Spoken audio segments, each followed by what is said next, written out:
I have spoken Russian all my life. I think in Russian. My way of expressing myself is Russian. Perhaps this is not immediately apparent in my music, but it is latent there, a part of its hidden nature.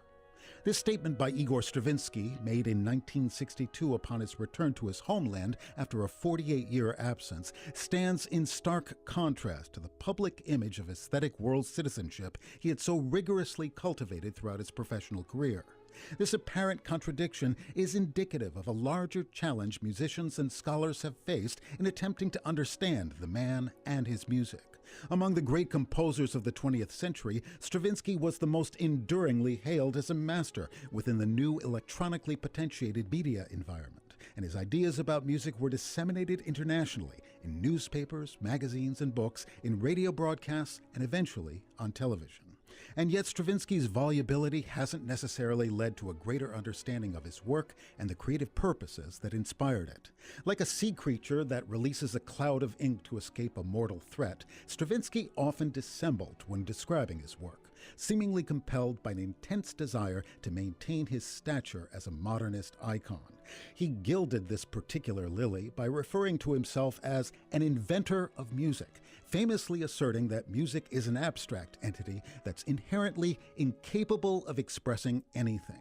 And his determination to be seen as a stateless, cosmopolitan artist, untainted by the provincialities of nationalism, led him to claim a lifelong disinterest in folk music and to deny that folk materials played any significant role in his early works.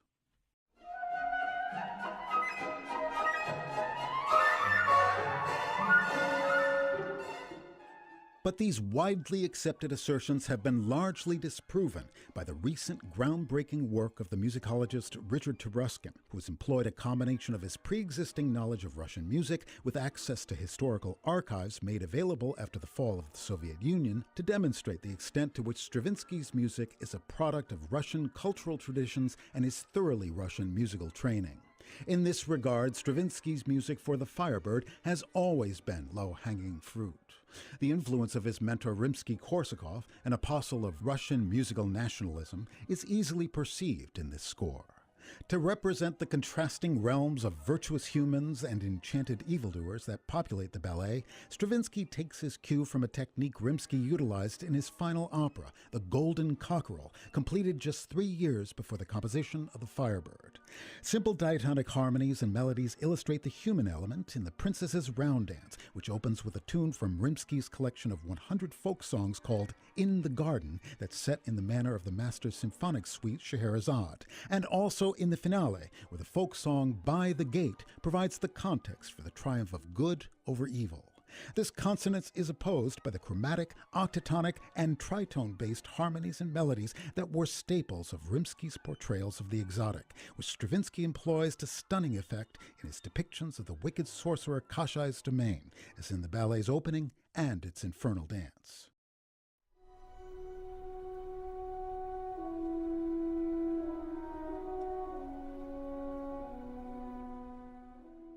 But to characterize Stravinsky's music for the Firebird purely as a product of the nationalism championed by Rimsky-Korsakov and his circle is to overlook the essential originality and fluency that made it one of the most successful calling cards in the history of music and catapulted the 28-year-old composer to international prominence. More importantly, such an assessment obscures the diversity of the aesthetic streams from which Stravinsky was sampling during those formative years, the most important of which was produced by the Mir Iskustva, or World of Art, an artistic movement inspired by a magazine of the same name, founded in 1898 in St. Petersburg by the impresario Sergei Diaghilev and the artists Alexandre Benoit and Leon Bakst.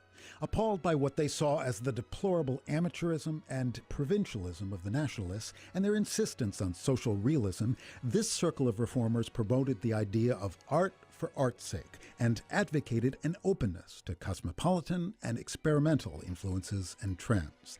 This movement was instrumental in the establishment in 1909 of the Ballets Russes, which would become the most influential ballet company of the 20th century.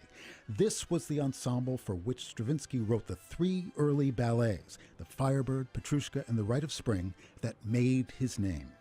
Thus, while the musical traditions of Stravinsky's homeland played a much greater role in his works than he was later willing to acknowledge, his formative years as a composer were also nurtured by approaches to art that valued abstraction, rejected romanticism, and advocated a spirit of experimentation, qualities that would become synonymous with the composer and his music. Although these elements are nascent in the Firebird, they are amply apparent in the astonishing litheness, energy, and precision with which Stravinsky presents his ideas, attributes that would be hallmarks of his music for the remainder of his highly eventful creative life.